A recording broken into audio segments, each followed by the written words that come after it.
ప్రభువుకు మహిమ కలుగును గాక. ప్రభువుకి ఎంత మహిమ తెస్తామో దేవుడు అంతగా మనల్ని పైకెచ్చిస్తాడు. ఈ దినము కీర్తన గ్రంథము 44వ కీర్తన 7వ వచనం, మా శత్రువుల చేతిలో మమ్ము రక్షించువాడవు నీవే. We have saved us from our enemies. हमको द्रोहियों से బచాయా అయి. వీళ్ళ గమనించండి, మనకు శత్రువులు ఉన్నారు. భయంకరం శత్రు సైతాన్. మన శరీరం కూడా ఒక శత్రువే. అయితే ఆత్మచేత శారీర క్రియలు చంపండి అన్నాడు. శరీరము మన ఆత్మీయంగా పాడు చేయాలని ప్రయత్నం చేస్తుంది.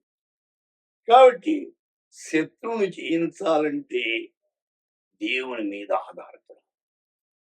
దేవాది దేవుడు సాతానుని జయించాడు. దేవుని యొక్క శక్తి మీద ఆధారపడ్డాడు.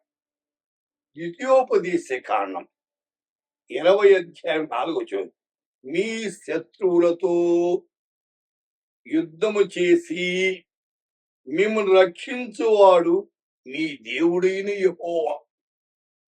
కాబట్టి యుద్ధం ఎవరిది? దేవుని. దానికి దావీదు అన్నాడు, గొలియాతు మీద యుద్ధం చేసేదానికి వెళ్ళదు, యుద్ధము యెహోవాది అన్నాడు. దేవుని మీద ఆధారపడితే ఏ కుటుంబం, ఏ వ్యక్తి, ఏ సంఘం, ఏ దేశమైతే దేవుని మీద ఆధారపడతారో వారికి విజయం లభిస్తుంది, అపజయం పోతుంది.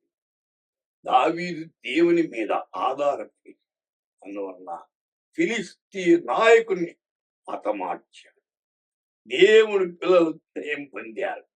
నిర్గమకాండములో 14వ అధ్యాయం 14వ వచనములో యెహోవా మీ పక్షమున యుద్ధము చేయును. దేవుడు మన పక్షములో ఉంటే విజయం మంది. లోకమంతా మన పక్షములో ఉన్న దేవుడు వ్యతిరేకమైతే మనకు వచ్చేది అపజయమే.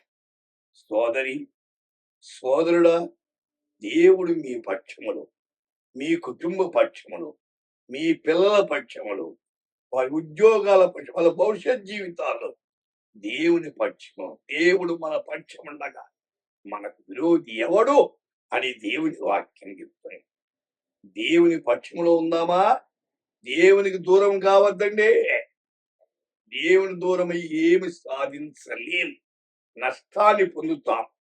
కాబట్టి సోదరి సోదరుడా, వినుతున్న శ్రోత, నువ్వు ఒక్కసారి గమనించు, ఎవరి మీద ఆధారపడ్డావు? నిన్ను పుట్టించిన వాడు, నిన్ను రక్షించిన వాడు యేసు మీద ఆధారపడి మీ జీవిత యాత్రను కొనసాగించి దైవాశీర్వాదాలు పొందండి. దేవుడు ఈ మాటలు దీవించును గాక.